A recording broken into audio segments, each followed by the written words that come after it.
Imagine guys, ito yung tinake ko na 8 hours dito sa self-face para sa Zero Pro Advisor Certificate. For 8 hours yun So, ayan, may resume pa ako. So, hindi pa ako tapos. My God.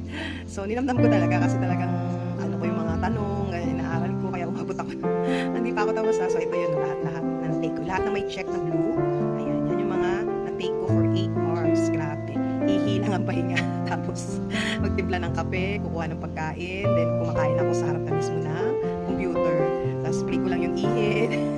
Timpla ng kape. Ayan. So, pagdating dito sa Create and Tracks Client Project, ayan, meron pa akong hindi na ano dyan. Hanggang dyan pa lang ako sa Create and Edit Project. So, meron pa akong yan. Tinitake ko ngayon yung track time spent on project. So, yan pa yung ititake ko, yung mga walang check sa gilid. Ayan pa. So, almost 8 hours mahigit. Pangalawang araw ko kasi kahapon mag-alas 2 na ng madaling araw kanina. Kaya sabi ko bukas naman. Kasi kung tinuloy ko, grabe, ayan pa pala, yan pa pala. At least konti na lang yan, compare mo yung 8 hours. Siguro matatapos ko na yan. Siguro kahit mga 2 hours ngayon. Kasi, grabe, sakit na sa likod. Ayan, so ganyan po siya, hindi po siya madali. Kung magsa-self-face kayo ng pag-take po ng certificate sa Zero para sa Pro Advisor. Ayan lang, bye-bye!